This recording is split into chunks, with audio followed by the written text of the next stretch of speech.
आप ये जो मैसेज डाल रहे हो ना कि बीजेपी की कार्यकाल में ना तो जवान सेफ है ना ये है। सर मेरी पोस्टिंग 2006 में J&K में थी, कुपवाड़ा में। वहाँ पे बॉर्डर पे एक रूल था, no first fire no more than 11 nm, यानी कि जब तक पाकिस्तान की तरफ से एक भी फायर नहीं आ जाता तुम कोई फायर नहीं करोगे। नो मोर देन 11 mm मतलब वो हमारे ऊपर RPG चलाएं, मोटरार चलाएं, कुछ भी चलाएं, हम 11 mm से ऊपर का राउंड नहीं चला सकते थे वहाँ पे।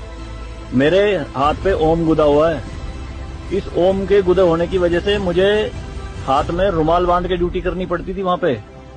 अगर उनको ओम दिख गया ना तो छोटे छोटे बच्चे पत्थर मारना शुरू कर देते थे। और सर श्रीनगर के लाल चौक पे 26 जनवरी के दिन बहुत बड़ा तिरंगा बिछा के जिंदी गाय काटी थी, जिंदी, और जिंदी की खाल उतारी थी सबके सामने, पूरी सेना के सामने। यूनिट खड़ी थी वहाँ पे पूरी, और चक्कू लहरा के खूब बोलते थे, क्यों भाई हिंदुस्तानी कुत्तो, तुम्हारी माँ है ना ये, देखो क्या हाल करेंगे इसका हम।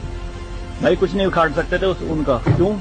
क्योंकि सेंट्रल में गवर्नमेंट गंडवी थी, नपुंसक गवर्नमेंट थी।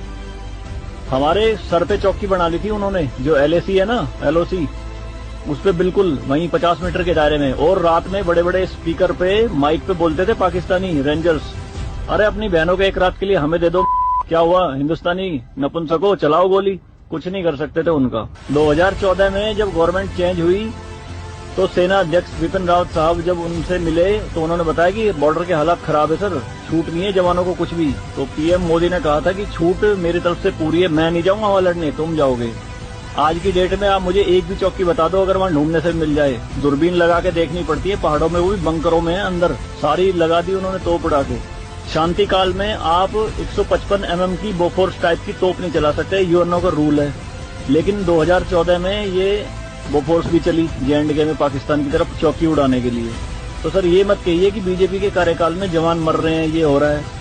सर सेना के जो हाथ खुले हैं ना वो बीजेपी के कार्यकाल में ही खुले हैं। मैं इसका जीता जागता प्रत्यक्ष आपके सामने बैठा